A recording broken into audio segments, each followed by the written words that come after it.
Good afternoon.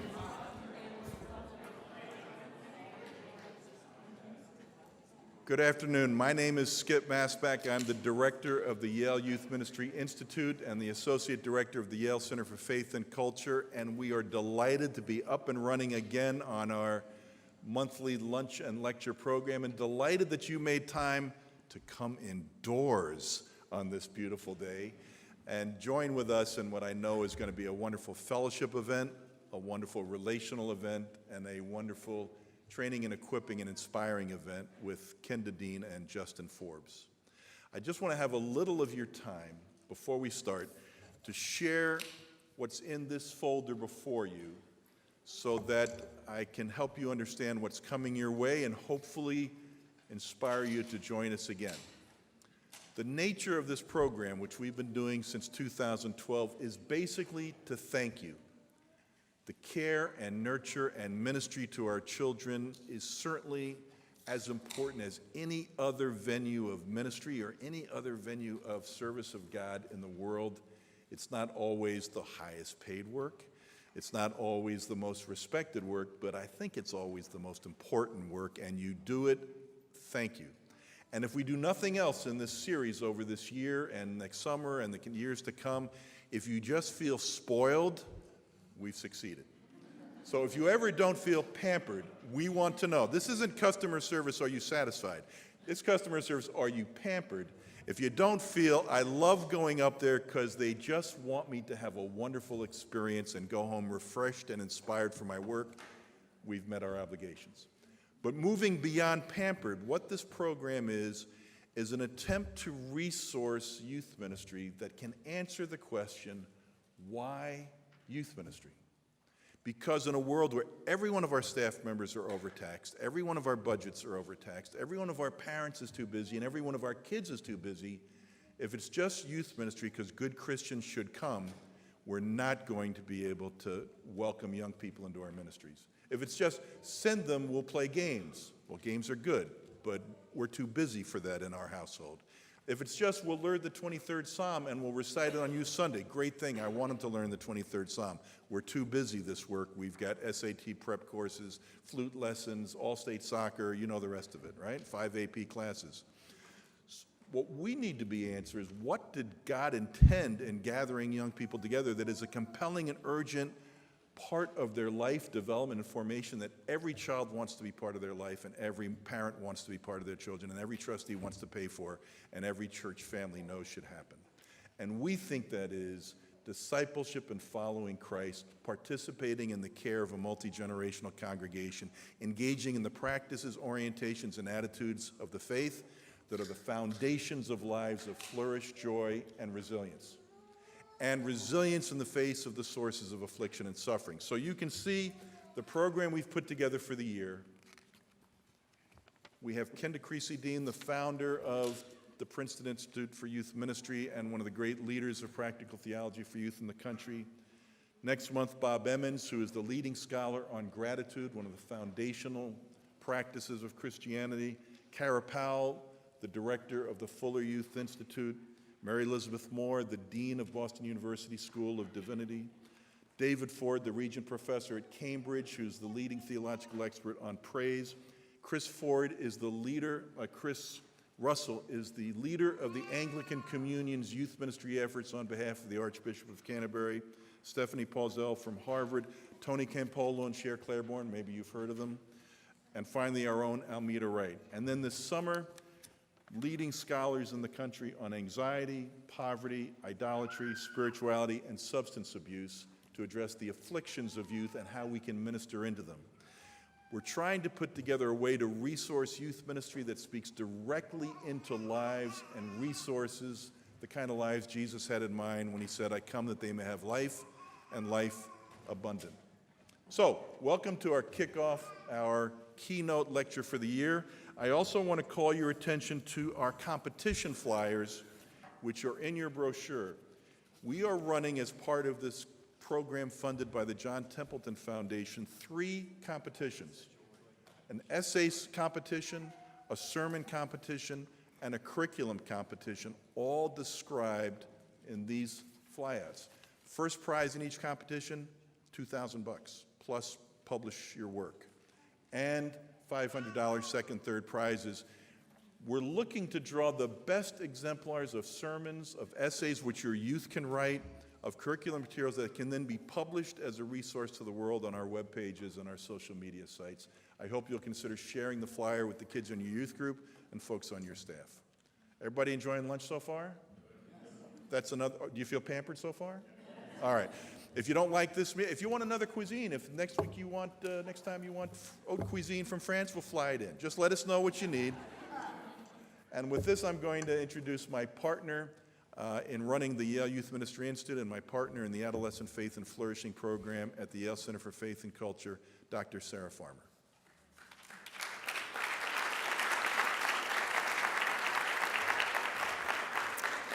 How are you doing today? We are so excited to kick off our first fall lecture with our speakers for today.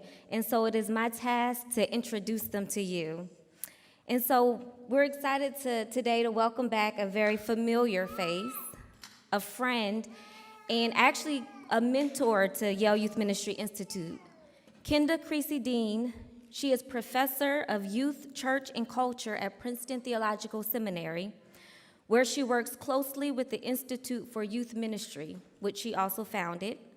She is also an ordained elder of the United Methodist Church, and before receiving her PhD from Princeton, she was pastor and campus minister in Maryland. Kenda's experience as a teacher, speaker, scholar, researcher, mentor, and lover of youth is enormous. Kenda cares deeply about the church and uses her influence to ensure that her students are equipped with the resources, intellectual, spiritual, and relational, to love the church well. Kenda has actually helped shape the field of youth ministry, not just as a professor, but also as a scholar. Her books include The God-Bearing Life, The Art of Soul Tending in Youth Ministry, Practicing Passion, Youth and the Quest for a Passionate Church, The Theological Turn in Youth Ministry, and one of my favorites, Almost Christian, What the Faith of Our Teenagers is Telling the American Church. Just by looking at her books, it is clear that Kenda has a passion for keeping theology central to how we think about and what we do in youth ministry. When you sit and talk to Kenda, you will be attracted to her intelligence, passion for youth, and fun-loving personality. We are really blessed to have her here today. And with Kenda is Mr. Justin Forbes, who actually serves as the director of youth ministry program at Flagler College, and he's been involved in youth ministry since 1998.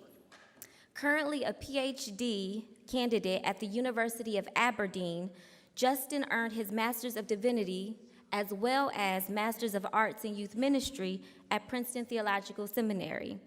He also attained a Master's of Arts in Theology from Fuller Theological Seminary. Now, if you meet Justin, he is very humble, yet he is quite experienced. Having spent 12 years working for Young Life and serving locally in the church, Justin brings a broad base of experience across different types of youth ministry to include urban, multicultural, suburban, special needs, and college ministries. In fact, for those who are familiar with Young Life, Justin was one of the lead organizers to get Capernaum Ministry established and expanded throughout the state of Florida. And Capernaum Ministry is the ministry of Young Life that really deals directly with special needs young people. Justin's passion is for teaching and mentoring youth ministers, and this passion is obvious in a ministry resource organization he co-founded called KendrickYouthMinistry.com. And this ministry currently resources over 2,500 pastors. If you check out this website, you will see all the great work he is doing. He and his wife Bethany are proud foster parents and currently live in St. Augustine, Florida with their 5 children. It is with sheer delight that I'm able to introduce to you Dr. Kenda Creasy Dean and Mr. Justin Forbes.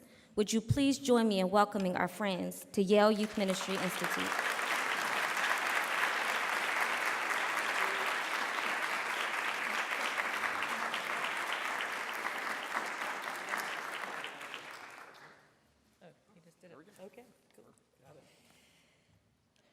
It is lovely to be back here when the weather's actually gorgeous. Every other time I've been here, it's been rainy or cold or whatever, but it's actually pretty here. Thank you for taking time out of whatever it is God has called you to do on a daily basis to be here.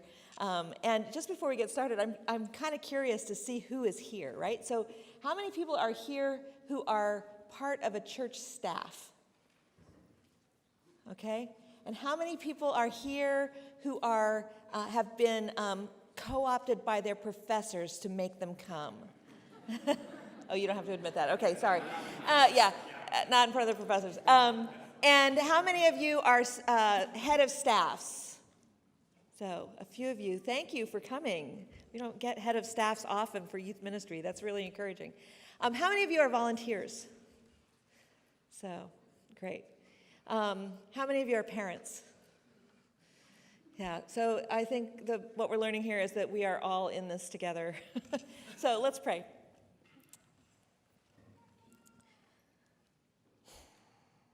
Gracious God, just take over here. In Christ's name we pray. Amen. Now we're going to get back to a shared conversation in a bit, but I'm going to turn this over to Justin to share some stories, and you'll see why in just a second. Thanks, Kenda.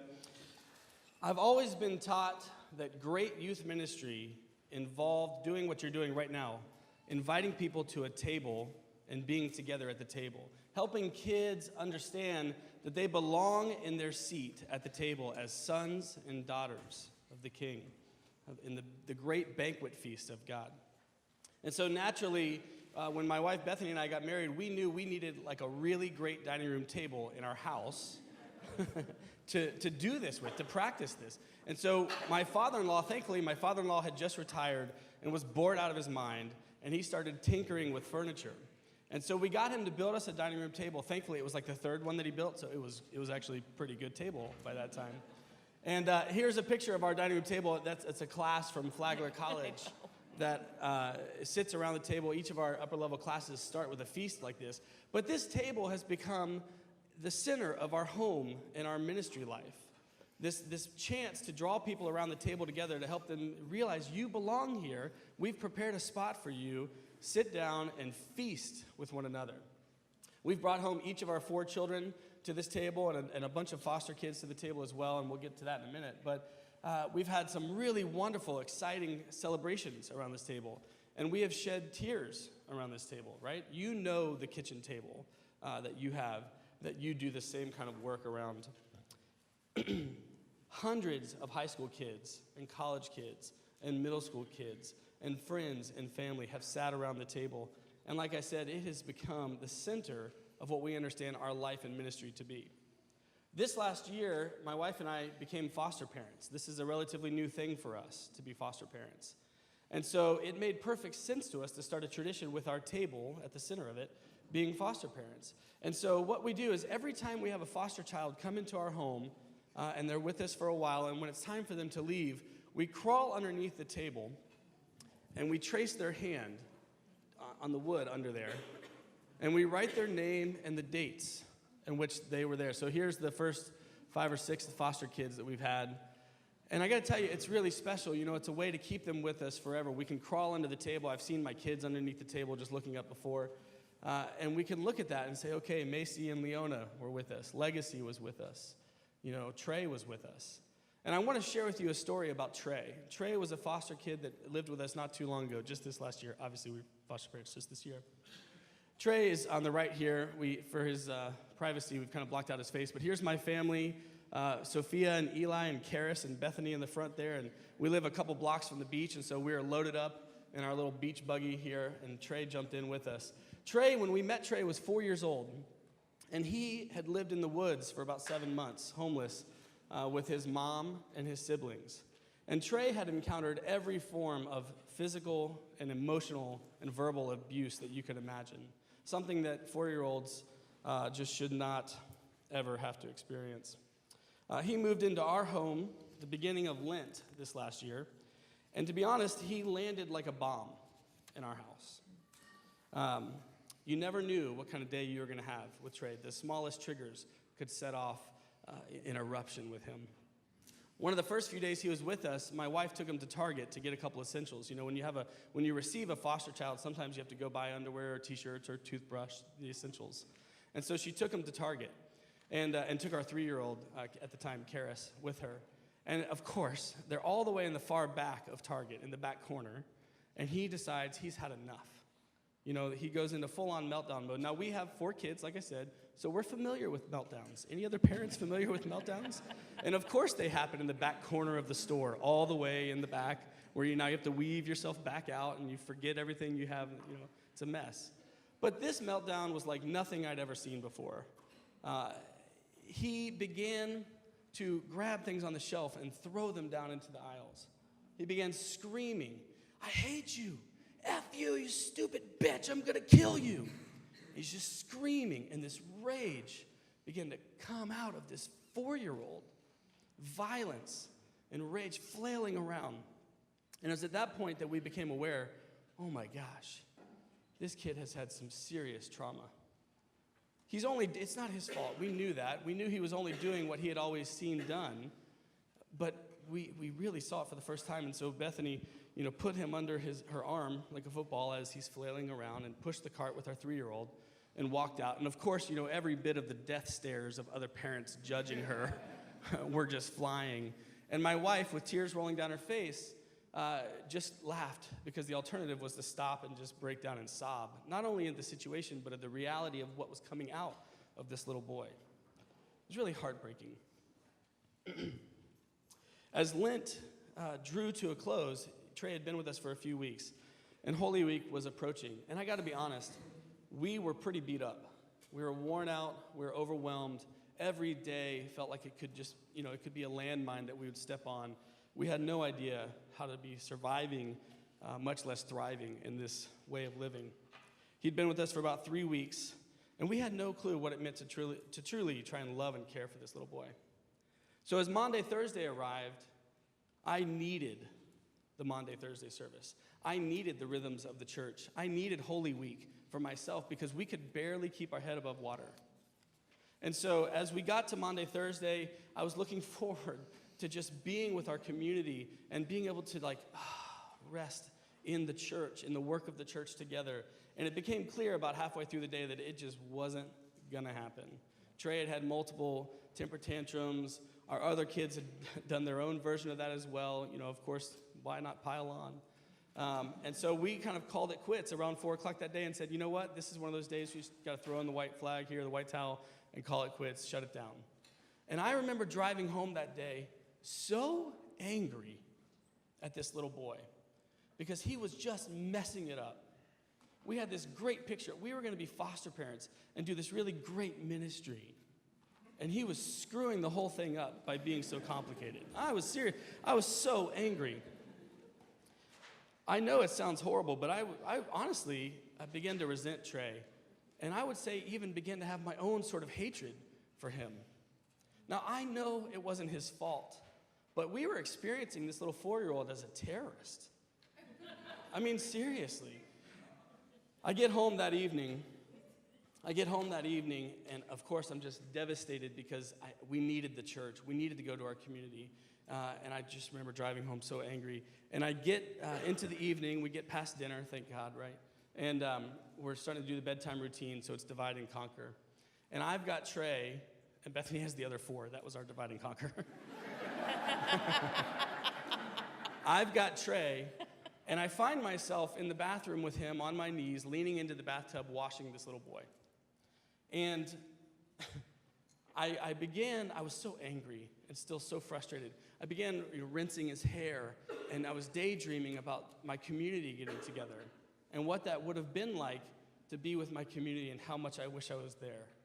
And I'm scrubbing his back maybe a little harder than I should have, and was just so angry at this little boy because I knew that they were going to worship and pray in silence nonetheless. I mean, I just was so wanting to be there with our community.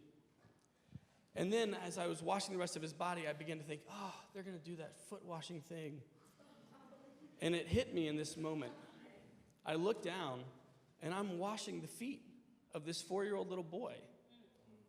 And it's not just his feet, it's his wounded feet. Because when Trey lived in the woods, he was so cold and wet through the winter that he would try to warm his feet by the fire, and because they were numb, he ended up burning the bottom of his feet over and over again.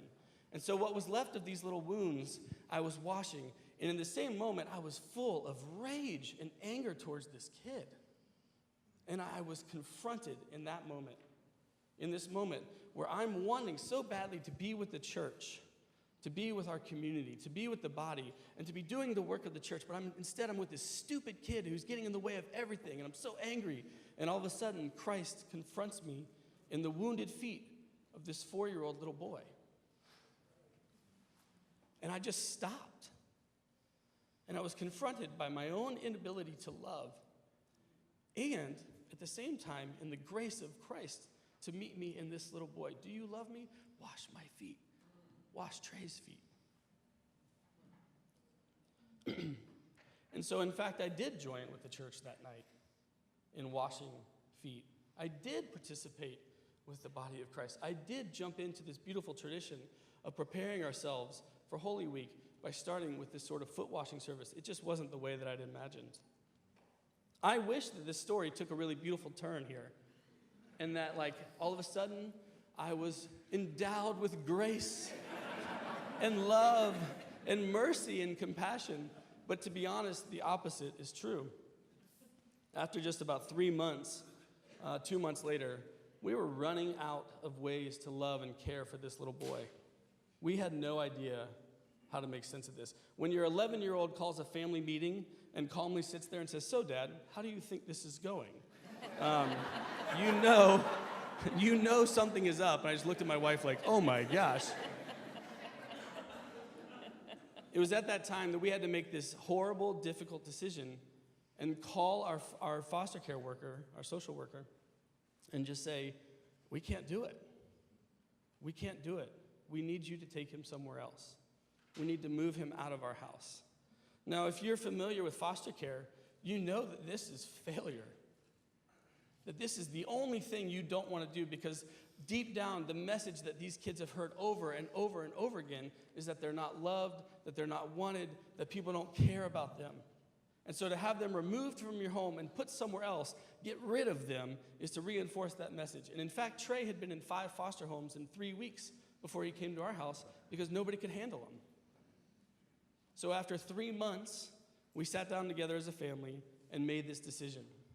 This utter moment of failure where we had to help him pack his bags and take him to another home. The truth is, we didn't have enough love for Trey.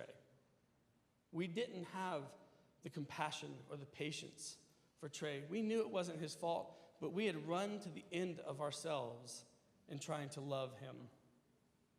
So we failed Trey. I think that was the harsh reality that we had to confront ourselves, is that we had let Trey down and that we couldn't be enough for him. No matter how much we wanted to, we had failed him. Sometimes being a foster parent feels like you're standing on the brink of hell, looking into the worst of society, the most broken, unbelievably out of control places, and you're handed a kid from that place. And then you hold them as long as you can. And sometimes you hand them back to a family that maybe has gotten their stuff in order, and that's good. And sometimes, like this situation, it felt like we just dropped him back into hell again. So, I've never been a foster parent, but I've been a youth pastor, and most of you have too. And I never thought about it until Justin told me the story about Trey, that this is what youth ministry is. We're called to do foster care for Jesus. So we're stepping in provisionally as surrogate vessels of grace, people who stand on this brink of hell with young people who in big and small ways need tangible signs of God's grace. And, sometimes they're church kids, and sometimes they're our own kids, and sometimes they are kids that we don't have any connection with at all. But most of us have had to stand, and not many of us stand as close as Trey and Bethany have with a child like Trey who needs as much immediate care as Trey did. But many of us have come closer to this brink than we than we'd like to, because the brink of hell comes in all sorts of forms to a 15-year-old. We've promised to love these people even when we don't like them. That's what we've promised to do. Because if we don't, falling back into that pit is a real option, whether it's the pit of loneliness or the pit of opioid addiction or the pit of rejection by a parent or by a college or by a church or by a society. All those things are very real options, and we know that, so we hang on. And we hang on as long as we can. And sometimes we spend so much energy trying to love these young people well. And we're trying to represent Jesus in Jesus' stead. And sometimes these young people thank us. Sometimes they don't. Sometimes they hang themselves.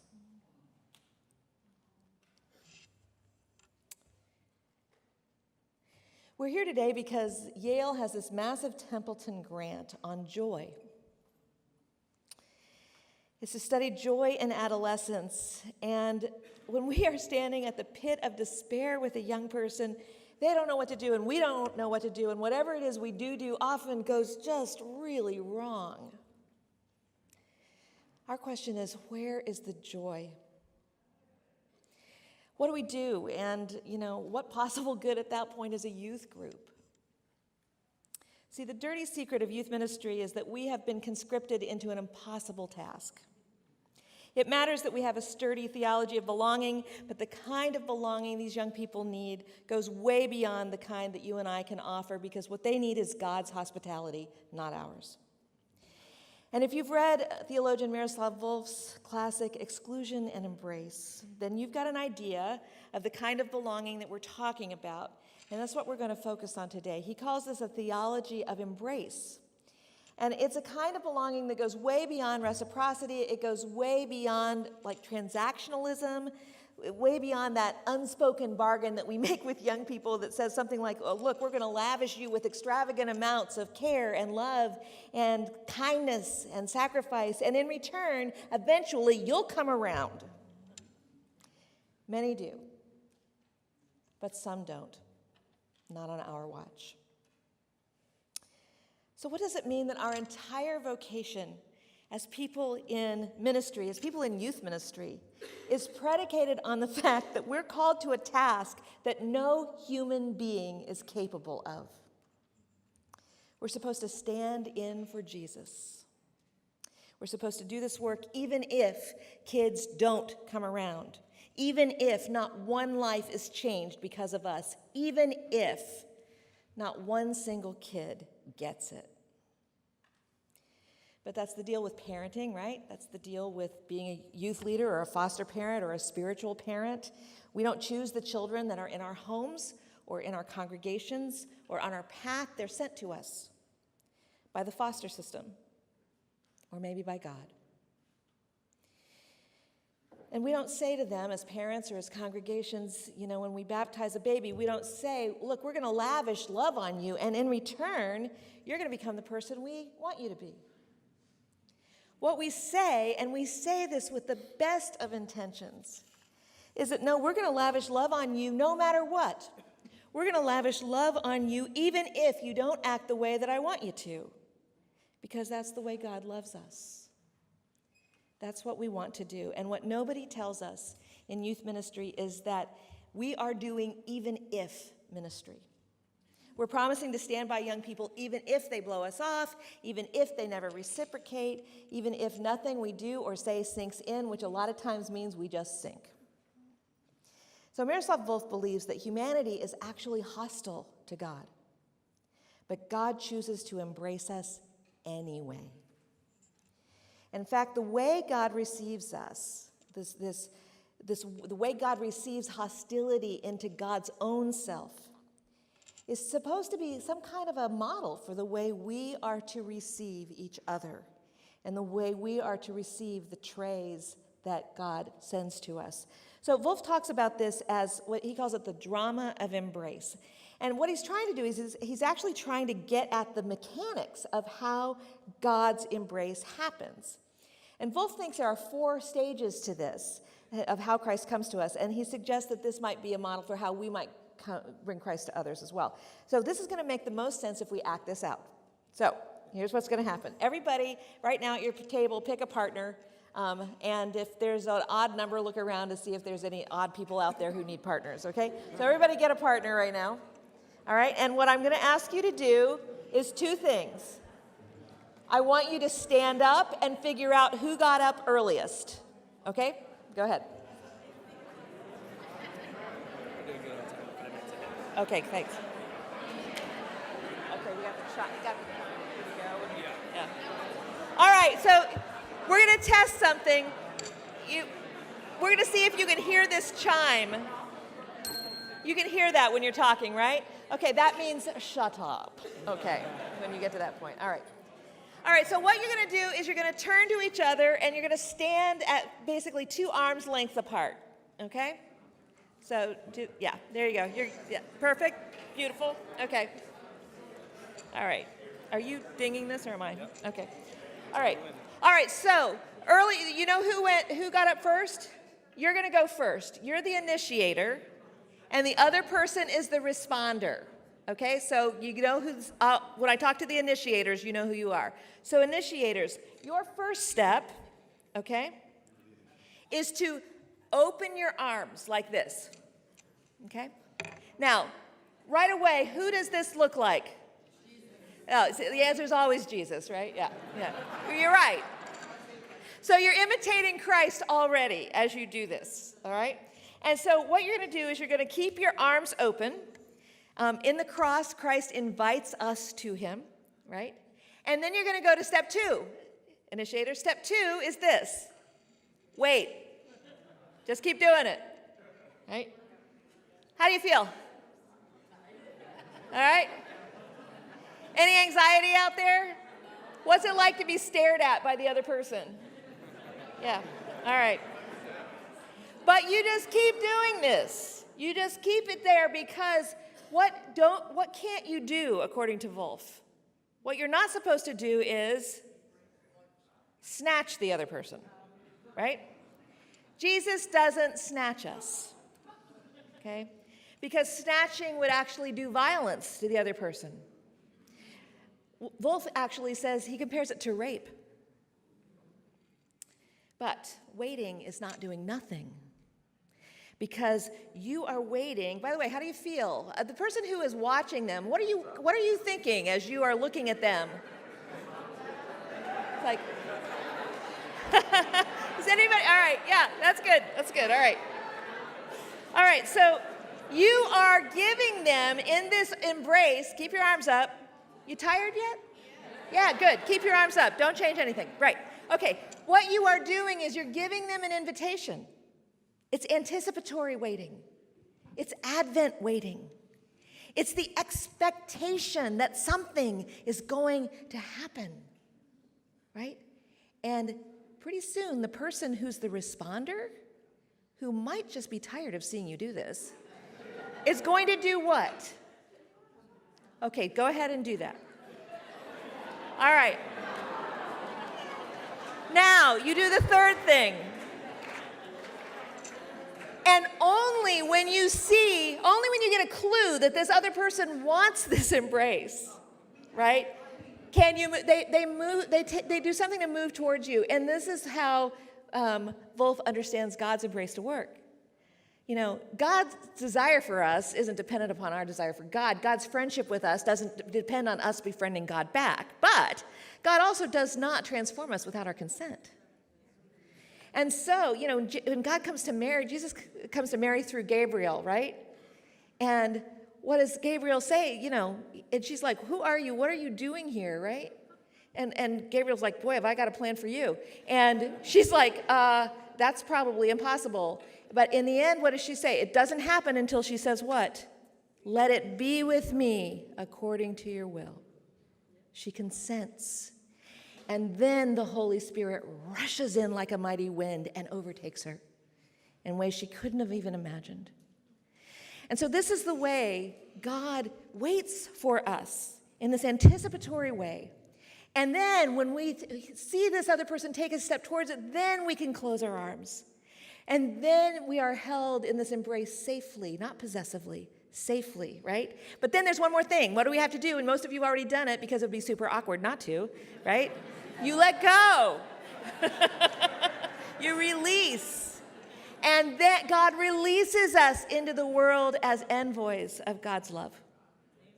That's how God loves us. And so this is how we're supposed to love each other. First, we open our arms, right?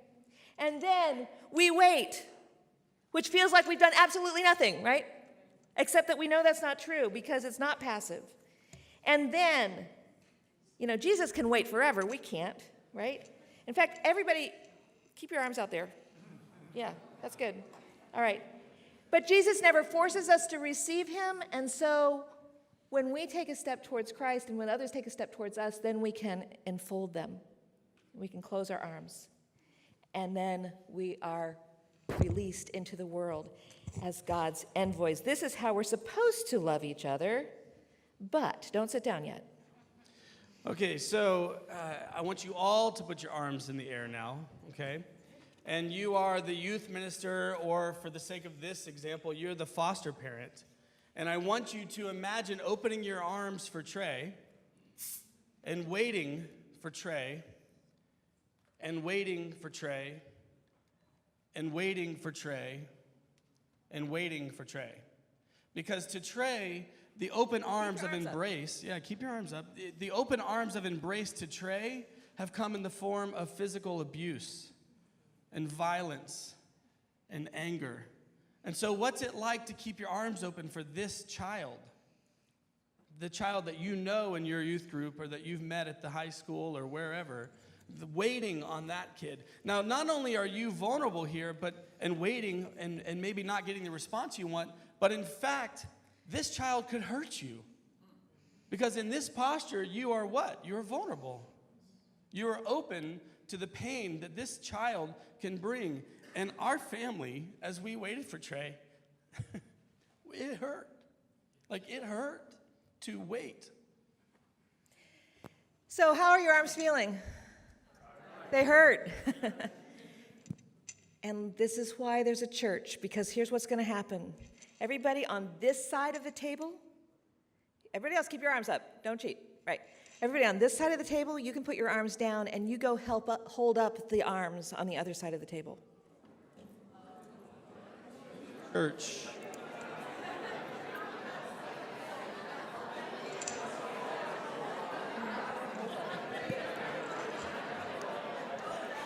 All right. How does that feel, those of you who have arms up? It's way better, right? You can do this much longer. You can hold your arms much higher. You can do everything better because you are not in this alone, right? Thank you. You can sit down now. Good work. Good work. See, we are not doing this on our own steam. We can only take part in what God is already doing and count on one another as the community of faith to hold each other up in this. Otherwise, we will either give up or quit due to the exhaustion that we feel and maybe even give in to just snatching the other person. Okay, everybody take a deep breath. Kenda, do you take your deep breath? Yes. Here's our confession. We want to turn towards confession ourselves. The reality of us being foster parents with Trey is that we didn't have what he needed. We wanted to be for Trey what he needed, and we couldn't. And we failed Trey, and we let Trey down. I showed up, I had the best of intentions, but at the end of the day, his need was simply too great for me to bear. It was simply too much. And this is true in youth ministry as well.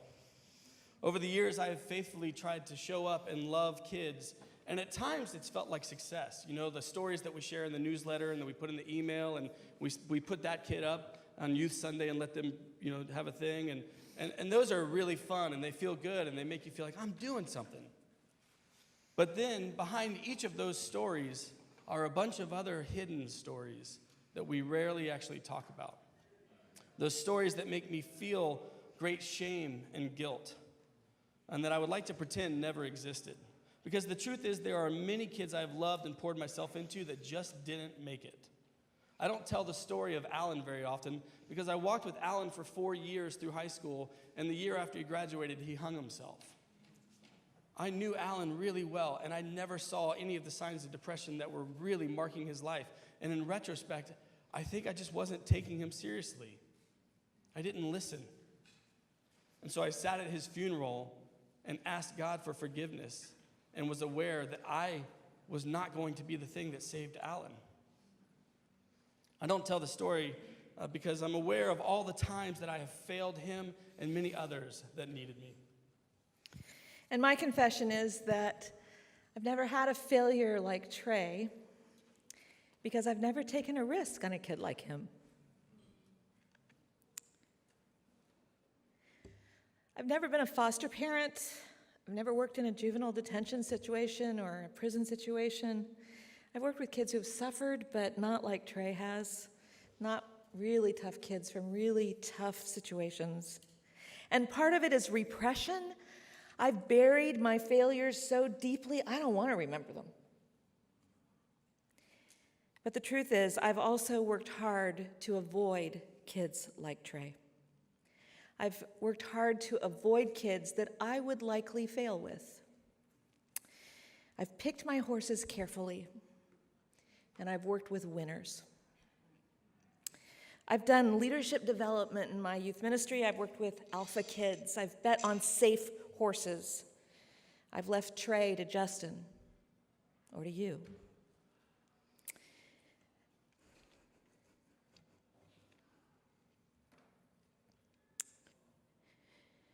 Which means after 30 years of youth ministry, I'm now having to confront the fact that my ministry has most likely missed the kids who needed me and Jesus the most. I didn't just fail them, I didn't even see them. I'm kind of betting, hoping, that we're not alone.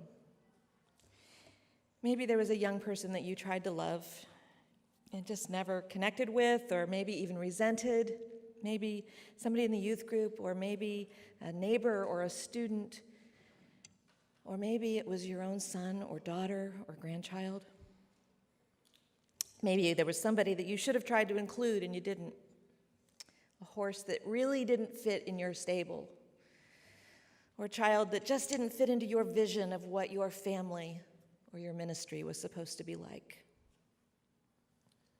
So great youth ministers don't try to be the Savior. They don't even begin to think of themselves in that way. But instead, what we want to try and do is to live the way that Karl Barth talked about it with John the Baptist, that we live in such a way that points far beyond ourselves. You've come to follow me. No. The one you're looking for is over here. Prepare the way of the Lord. The one who's much greater than I. Right there, go. And so the job of youth ministry is to be in relationship with people, but to recognize that our relationship with them is only provisional and points beyond ourselves. So, but here's the thing. I have to be honest. That's not very satisfying when I see a kid who is suffering. It's not very satisfying to say, yeah, I see your need. Over there, Jesus. The truth is, I want to jump in and rescue. I want to be the Savior. I want to do everything I can. And so we believe youth ministry happens in the space between Maundy, Thursday, and Holy Saturday. It's on Maundy, Thursday that Jesus commanded his disciples to love one another, and this love is on display in the self-giving love of God in Jesus Christ. But then comes Friday and death and the failure of the crucifixion. Let me tell you, Friday is never in my plan for kids or for myself. Never. And Saturday, we wait. The disciples lost hope, felt defeated, were holed up, terrified, wondering, what are they going to do? Maybe we just go back to what we've always known before. And we get that. How often does our youth ministry feel like we've descended into hell ourselves? How often do we cry out for ourselves or for a kid? How long, O Lord? How long? I look at this kid's life. Where are you? How often do we run in shame and cower from our vocation because what we have to offer isn't enough and at best is only provisional? And yet here we are, right? Here we are called to love these young people even if the pit of hell opens up underneath of us. And there's only one explanation we can figure for why we keep showing up to work under such conditions. And that's because, as a people, we are unreasonably convinced that Sunday is coming. The only reason for doing any of this is because we've heard about this resurrection, and maybe, somehow, we haven't given up hope that perhaps it'll happen here. Perhaps it'll happen with the young people that we love. This work that you and I do, this passion we have for fostering young people for Jesus, what we're doing is with them waiting for Easter. None of this makes any sense apart from resurrection hope. Otherwise, we absolutely should be cagey about who we do youth ministry with. We should pick the best horses. We should work with youth who are leaders, who are key kids, who are alpha kids, who buy in. Nothing makes inviting Trey into a relationship with us or with Jesus make any sense apart from the hope of resurrection. And any account of joy or the good life that doesn't include Trey is fake news. It's not good news.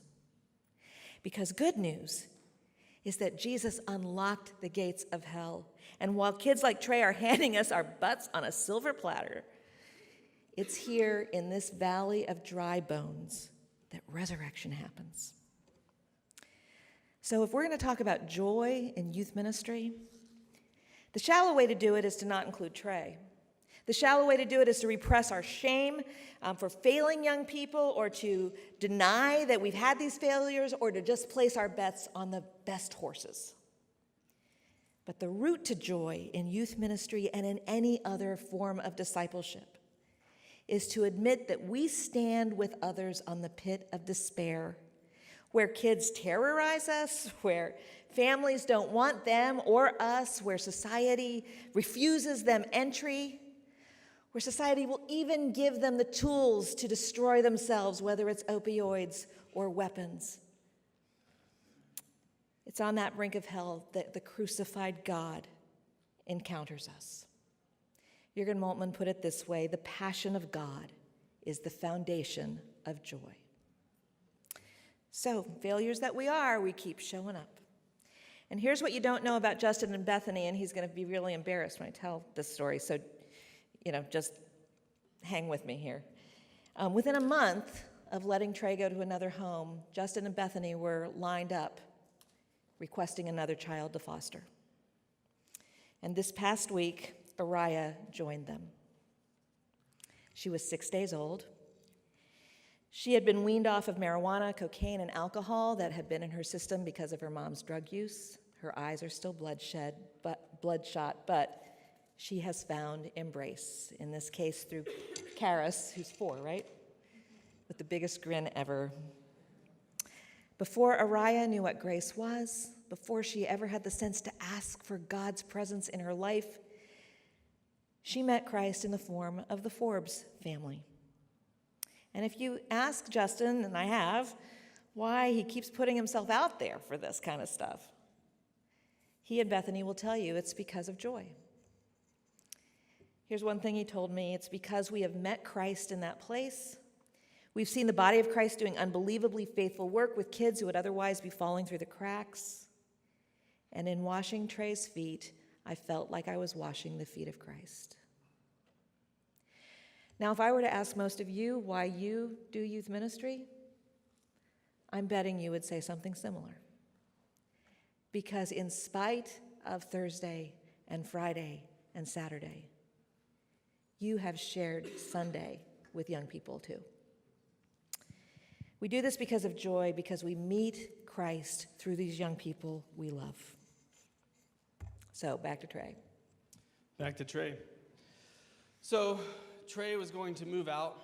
We had made this difficult decision, but before he left, we crawled underneath our dining room table, and we reached up and we traced his hand onto the wood and wrote his name and the dates that he had been with us. We failed Trey, but part of him would remain with us forever It serves as a reminder to beg for God's mercy for Trey when we crawl under the table now and see his hand. And we did this, we failed him because our arms got tired. We couldn't hold him up long enough. We just couldn't do it. I don't know what to say other than we ran out of ourselves. We came to the end of ourselves. We came to a point where we had no more love, patience, and kindness to get nothing. There was nothing, despite the fact that we knew that it wasn't his fault.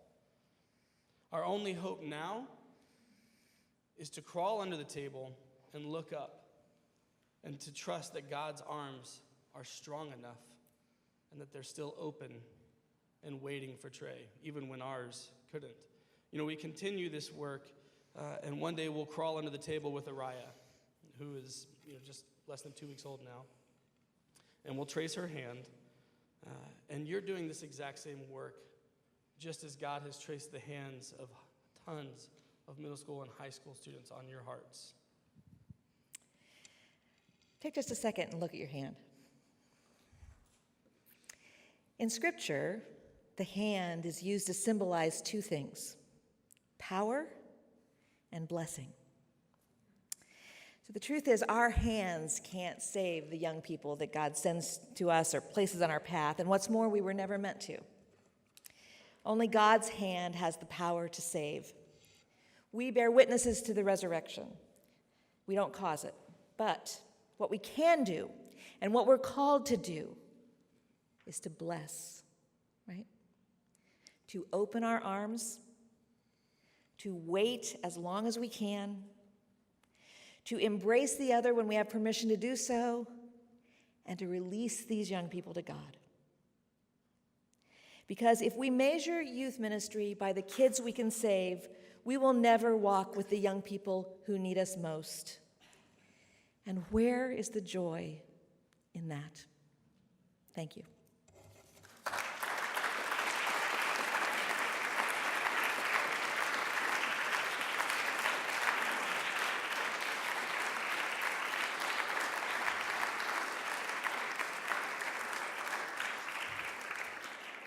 Thank you to Kenda and Justin for it's kind of a lecture, kind of a sermon, always inspiring and informative as we go about this important work. If you've never joined us before, we're particularly delighted that people come out of very busy days. We're particularly delighted that students join us between their classes, before lunch and after class, and we don't ever want anybody to feel reluctant to join us because they're going to run over, then I'm going to be stuck, then I'm going to feel awkward as I try to do the shame walk to the door. So always, we take a break. Right at or before 1:20, so if you have to go with our gratitude that you're here, our invitation to come back and join us for Bob Emmons next month. Bob Emmons is the leading scholar in the country as part of the positive psychology movement and a deeply faithful Christian on the concept of gratitude, the importance of gratitude as a spiritual practice, and how to cultivate gratitude in life-changing ways in ministry. He'll be here with us next week. I hope you'll join us. But now, if you need to leave us, hope you're pampered. Go with our thanks and love. And then we're going to take a 5-minute break, and we'll come back for Q&A. There are cookies, pampering, coffee, pampering, breaks, and we'll see you in 5 minutes.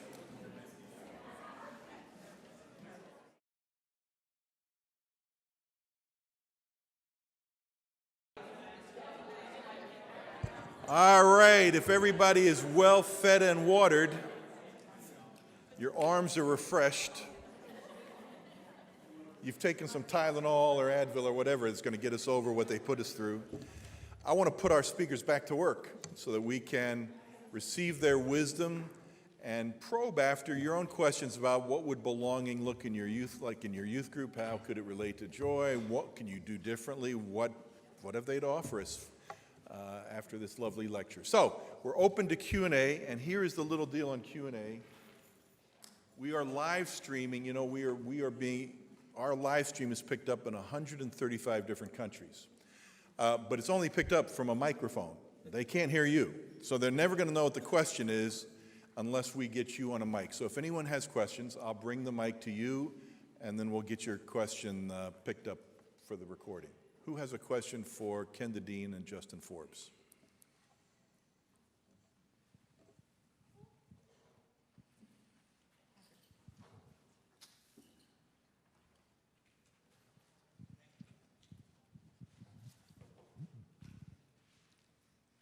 thank you for inspiring us today. I think when one realizes the limit of one's abilities to help, one needs to think of different alternatives. Have you thought, for example, of using experts, like especially in the case of Trey? That child needs, psychiatry, needs some help, even physiologically. With medicine. We can't solve everything with love and joy, and we can solve everything with Christ, but He can only do that for us. Yeah. So, what do you think about resorting to expertise and experts? Let me make a global comment, and then I'll let you respond to the foster system. I think I take it for granted that the church operates in the knowledge of all kinds, whether it comes from social sciences, whether it comes from hard sciences, whether it comes from theological resources, is, ultimately is part of God's gift to us, and we should use it. So I do take for granted that alongside of all of these steps that we are doing, that we are taking advantage of other resources that are out there for us. So yeah, you're absolutely right, and it's a great reminder to make it explicit that, I would not want to convey the idea that love and joy in itself, solves everything. I do think that it's true, though, that even very accomplished practitioners and counselors also find themselves at wit's end at certain points, too. And I think it's that point that we're wondering about, how do you get to the point where whatever you have trained yourself with, whatever resources you've been able to acquire, there does come a point where we run out of ourselves, as Justin said, But I would certainly not want to get there without trying to consult from people who have expertise in these various fields. I consider that knowledge part of God's holy plan, too. So, I don't know, you want to talk to Trey? Yeah, the only thing I would add to that is that I think there's more, we're gaining an openness to our need outside of ourselves in youth ministry at large. So I think, for example, we have a continuing education, like kind of more regional youth ministry event at Flagler College, and we had a licensed mental health counselor give a workshop. And out of all the workshops that we gave, that was the one that got the most kind of rave reviews. Hey, we need help here. We need this. And so I think there's a growing openness in youth ministry to the fact that we need professionals to come alongside us. And I would just say, hello, that's the body of Christ. This is the power of the church, But I think historically there's been a sense that, or maybe this idea that we wouldn't need them as much, or that we wouldn't embrace that.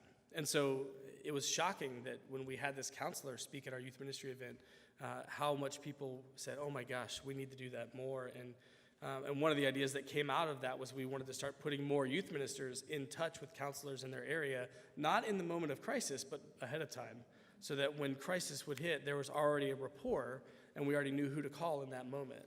And so I agree 100%. With Trey, for example, I know we had psychologists and doctors. We had a whole team of people that the state had provided and was working with us to support him. And I think the next step for Trey was to go into a group home where there would be more medical professional and psychological professional help. And the only way to know when you need that is to go through it. And that was, I think, what was hard with Trey, is that we had to learn real time with him, that was what he needed. So, Talk about the Science and Youth Ministry Project a little bit, because. Oh gosh, I'm not sure what to say. Yeah, you. Okay, I'll talk about it. He's involved in it directly. That's why I was pointing to him. One of the things that another area of funding that Templeton has supported youth ministry in is science and youth ministry. And what they're trying to do is address a historic suspicion that the church and science have nothing to do with each other, right?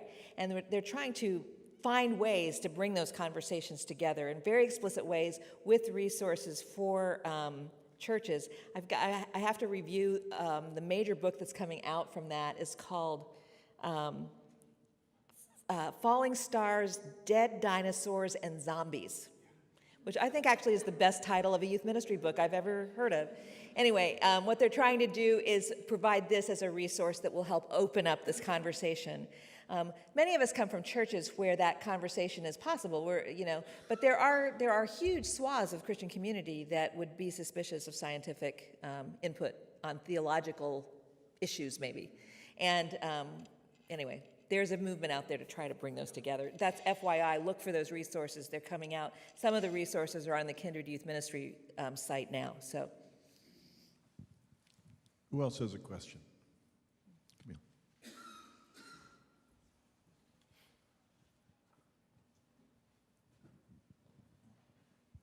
So one of my friends had similar situations. They had to give back the kids after 6 months.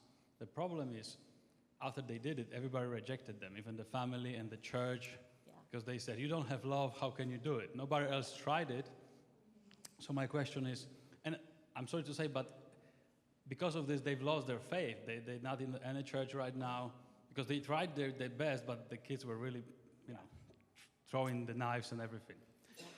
So did you have similar situations? And this is the first question that the people were saying, oh, where is your love and things like this. And the second question, shouldn't we understand that we always have to grow in love, but there is always some kind of limit. So we are imperfect. Sure. We didn't have anybody casting stones necessarily. I think the hardest voice in the mix was our own, and the kind of shame that we felt about that, because we know in youth ministry as well, but in foster care, the last thing that I ever want to do is communicate to a kid that they're not loved and that they don't belong. And what more explicit way to do that than to move them out of your home when they have lived in your home? And so I think that it's really challenging to show grace to ourselves in that situation, and to just be honest about running up against the end of ourselves. Our family and close friends have been incredibly gracious, and everyone wants to kind of repackage the whole thing as, well, you didn't fail because you did this, and it was beautiful, and it's understandable. And there's some truth to that. I think the bigger failure would be to not show up in the first place. It still just feels horrible.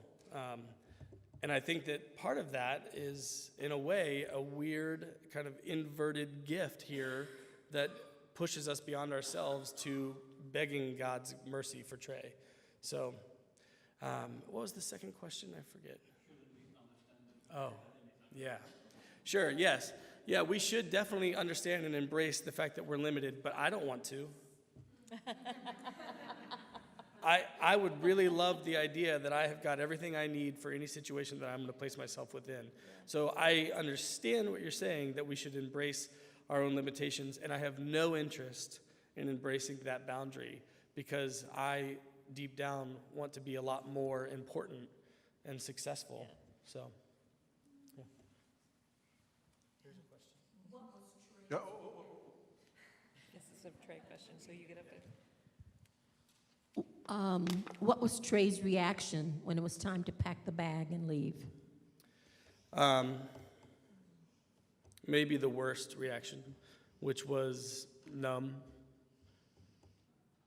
So, in a way, the worst possible reaction would be no reaction, and just kind of, it's been done 5 times before. What's number 6? So, it made it easier in our home. Like, we prepared our 4 children for that, and we prepared ourselves. But my wife and I dropped him off and just sobbed on the way home, because we know that his non-reaction is a statement about this is normal. And I think that that's heartbreaking. Are there any more questions? And wait, I want to add a little more to that.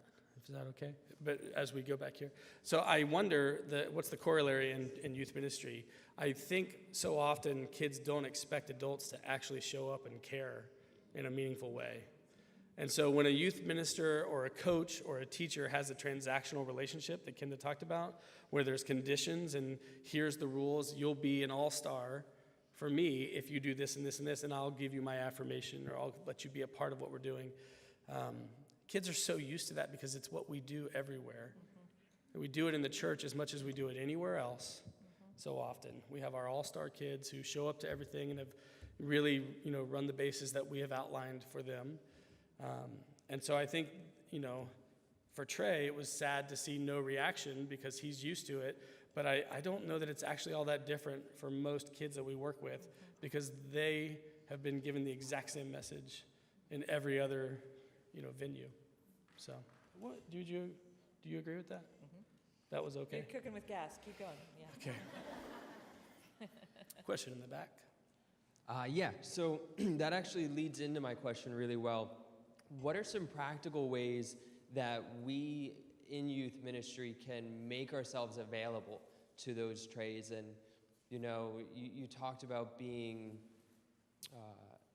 your failure is that you haven't even recognized them in the past. So how can we be available to them? How can we recognize them, and how can we seek them out so that we can open our arms and wait for them? What are some practical ways that we can do that? It's a great question. My hunch is that we really don't have to seek them out very far. They're right there, And I think one of the churches have we have a hard time with failure, we have bought in fully to the American success narrative as congregations, by and large, across the board. That's part of being in our culture, it's part of being human, it's understandable, et cetera, but it blinds us to certain corners of the world that don't play by our rules, for example, and don't have the same definition of success, maybe. And so I think my default often is just get out of the church building, and try to figure out ways in which we can be alongside young people in their contexts rather than expect them to conform to our contexts. At some point, I don't know when it was, we got the idea that church was a thing you go to, But I think the flip is actually the reality, right? The church is the thing supposed to go to them. And so we are paying a big price for identifying church with institution and that kind of thing. And one of the most effective ways I know how to break out of that is just to physically go outside of churches. I just took a group of mostly millennial church leaders to California, actually, and there were about 70 of us. And the whole purpose of that trip, these were all churches that were focusing on young adults in some way. The whole purpose of that trip was to meet with people who were doing what we would call, as Christians, we would say, this is amazing ministry. But they don't think of it as ministry. They're just doing the things that churches used to do, and they're just doing that because they're young adults who care about their community and they care about each other, and they're trying to make good on that. They see no reason why the church should have anything to do with that, And so we were meeting with these young people doing these amazing things outside of congregations and trying to figure out what we should be learning from that. Anyway, that's just one way of thinking about it. There's no magic bullet that I know of, except relationship. You can go all day long and never set foot in a church building, never have a youth group, never have a meeting of any kind, and you probably are here because there's somebody who did that with you, that somebody had a relationship with you, and that made all the difference. And Jesus didn't start a youth group, so. Are there any special ways that these millennials that we can attract them? Can you repeat your question on the mic? Are there any special ways that we can attract these millenniums? Yeah, that's a great question. It's being asked a lot right now. How do we address the millennial or the young adult? Millennials don't like to be called millennials. They all want to be entrepreneurs, but nobody wants to be a millennial. And So these young adults, these people who are out of high school, who are the most absent cohort from congregations. And again, I think that one of the most important things that we can do is stop identifying congregation with the thing that they come to. We are in the process of working at the school where I teach. We are in the process of working with 12 congregations within our radius, trying to get them to identify where young adults already gather, already come together around certain things like food justice or like media or that kind of thing, and figuring out what does it look like for the church to be their champions, because what they have heard is the transactional thing. If we come to you and do your thing, then you'll love us. They're not that explicit, but they smell it, right? And it feels like fraudulent because it is. And so they go do their own thing in these small communities of young adults. And what I want to know is, what if we said, look, we think those gifts that you have, we think God gave you those gifts. You might not think that, but we think that. So you don't have to think that for us to be we want to champion you in that. We want to be your advocates. We want to be your supporters. We want to be the people who come alongside you as you use these gifts that we think came from God in whatever way you think you are led to be, because we think you have a ministry, would be our words, right? That will make our community a better community. And let us be your champions. How do we do that? How do we help you? But you can see what that does. It flips our relationship, so that we are now not trying to co-opt young people to be cheap labor in our ministries. We are trying to be the people who support their ministries, even if they don't call it that. They might need to just get to know us before they understand what that framework looks like. Anyway, that's just one way of thinking about it. Yeah. So, I want to say thank you for your ability to be and share your vulnerabilities with us. And it's amazing that the two of you have gotten together to develop such a wonderful presentation. So my question to both of you is, what was the turnaround time for you when you came to the realization, there's some failure here for me as a leader? I'm not what I had hoped I was. What was that turnaround time? So that you could come back and say, here's where we were, here's where we're going, here's where we are now. That's such a great question, and my initial response is, I'll let you know when it's over, I mean, I kind of feel like I've sort of, failed my way through things. And I don't know how ministry's felt to you, but I always feel like God takes me out of things that I'm good at and that are easy for me and throws me into something where I have no idea what I'm doing.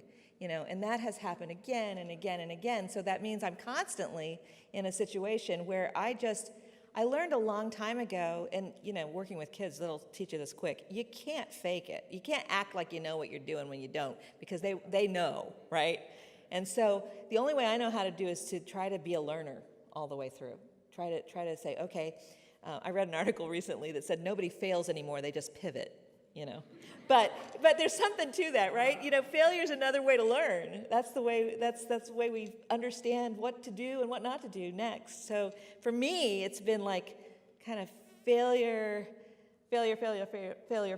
But what I need the church community for is the grit to get up again. I'm from Ohio, so football metaphors are everywhere, right? You get knocked down, you get back up again. That's kind of and I can't do that alone.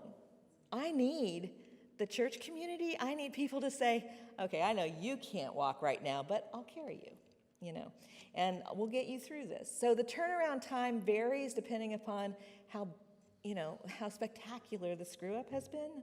I've had some doozies, but I kind of think it's a continuous state rather than an action that happens that I recover from fully. I don't know. How you want to do that? Well, the way that I heard your question made me think of our writing retreat that we were at, and we were preparing for this and some other projects that we're working on, and part of our times together is that we are just sharing what's going on in our life, and so I was sharing this thing that our family was going through, and Kenda was like, that's the story we need to tell. And I was like, no, it's not.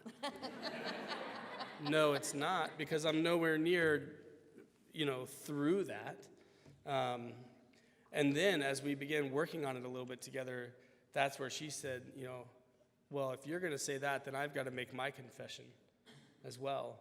And so there was a real sort of organic process that took place where we were just sharing stories with what was going on in our life, not as a part of our work time. This was like over dinner or something. It was on the, it was on the side. And so I think the vulnerability that I had of sharing my story with this writing team of people that were working on this project together evoked her own vulnerability to share her confession. And then that put me in a place where I was like, well, if we'll do it together, then I'm willing to share my failure. And I think that that's a beautiful picture of what it means to be honest with ourselves and live out of what I would call a community that's marked by mission. And so we want to figure out what does it mean to faithfully love and serve kids. And a part of that is coming to the end of ourselves and recognizing our inability to do that sometimes and how much we need each other and how sometimes there's going to be failure. And all of that points to our need for Christ. So. Okay, we have time for one final question.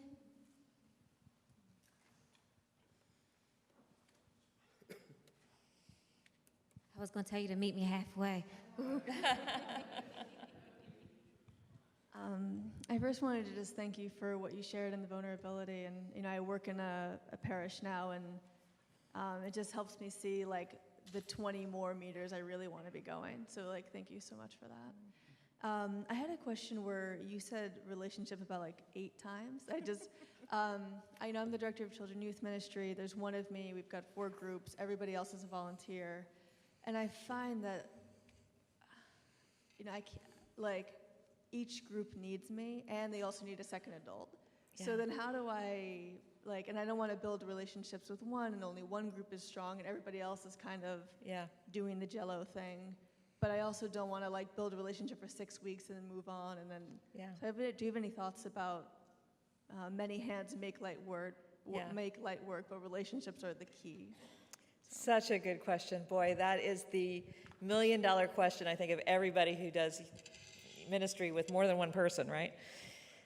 Is that there's just one of me, and there's only 24 hours in a day, and there are all these kids, and they all need da-da-da.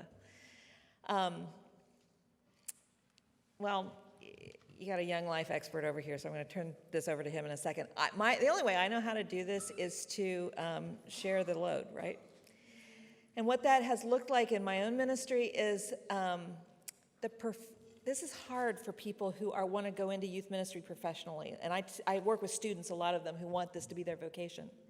But one of the things, and I learned this from Mark DeVries, that if you are the professional in youth ministry, you probably will have less contact with actual teenagers than you will with other adults. Because until we learn to do youth ministry with other adults, they will never know how to share it. So in some ways, your primary ministry, I don't know your ministry, but speaking generally, your primary ministry as a youth minister is to mentor and love and to share and to equip your volunteers so that they understand what it feels like to be loved in this way. Because we can only, it's the Epistle of John, right? We love because God first loved us, You don't get to share love with somebody else until you know what it feels like. So the first thing we have to do is create the experience that allows our team to experience the kind of community that we want to replicate again and again and again. Once that happens, then they know what they're shooting for, they know what they're going for with their young people. But the effect that has, though, is that often those of us who have the job, right, we wind up spending at least as much time with our volunteers as we're ever going to be able to do with youth. How do you get around the youth favoritism, developing the special group, right? Again, this is the only way I've done it. I have worked with a team of youth leaders. Now, you just heard me say that has caused me to miss a whole bunch of people who needed Jesus. What I should have done is, before I did that, find the volunteer who would see Trey, and make sure that volunteer was equipped so that while I'm doing leadership development, Trey doesn't get overlooked. I didn't think of that at the time. But yeah, that's the only way I know how to get impact is to do it through concentric circles of people who have experienced what you want to share. So I want to give a completely unsatisfying answer. Yes to everything Kenda just said. And I would read Sustainable Youth Ministry by Mark DeVries to get into that a little further. Great. It's a great book. And I want to answer it in terms of foster care, because the need for kids to be cared for and loved and to be given a home is just unbelievable, you know. And it feels like I'm not making any sort of difference whatsoever. And the night before I came here, I was up in the middle of the night holding this tiny little human who feels like, honestly, she feels so fragile. It feels like she could just kind of stop breathing at any moment, and just, if I were to set her aside outside and walk away, she would be dead. I think there's something to my desire to want to like solve all the problems, which is really a way of cloaking a statement that I have about myself, that I'm going to be the fixer and I'm going to be the savior. And so on some level, maybe the most sacred work I'm doing is just holding this baby in the middle of the night, and it's one kid. And that grates against my desire to build things and develop things.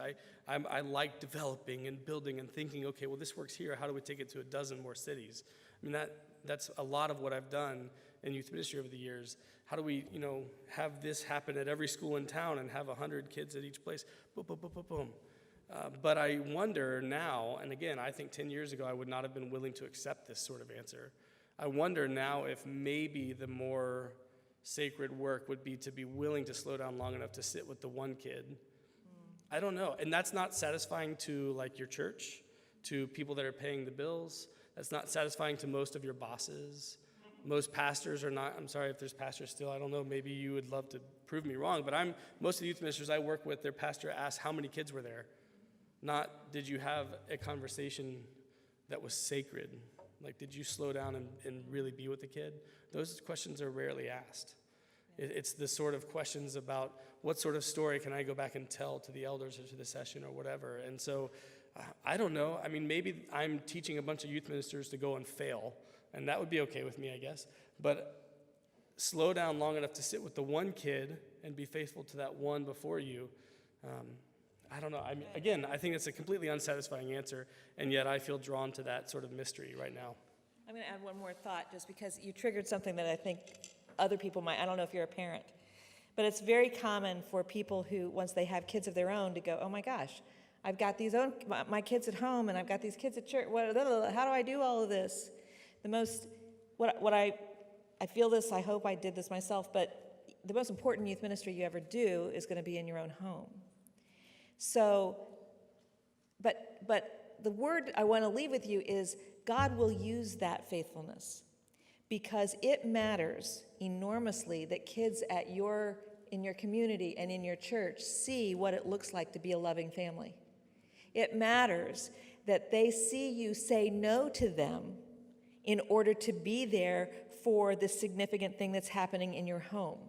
It matters. One of the first things I knew about Justin and Bethany when they were at Princeton, before I'd ever met Justin, is how admired their family life was by other students. They didn't set out, I know he's blushing now, so I'm not going to look at him, but they didn't set out to do that. They tried to be faithful to the ministry that God had given them with their own children, and that became a witness to other people in ways they had no idea. I had a student tell me once, years after I felt guilty for saying no to this one campus ministry thing I was supposed to be at. It was the time my husband and I had set aside to be home as a family. At that point, we had one child. And he said, I thought it was cool the way you prioritized your family over your ministry. And I was thinking, that wasn't cool. I would have rather been hanging out with you than a 2-year-old, but whatever, But the point is, God will use even our limitation if we will let that happen. And I think we underestimate that, that's all. Can we give our speakers of today a great hand clap? Thank you so much.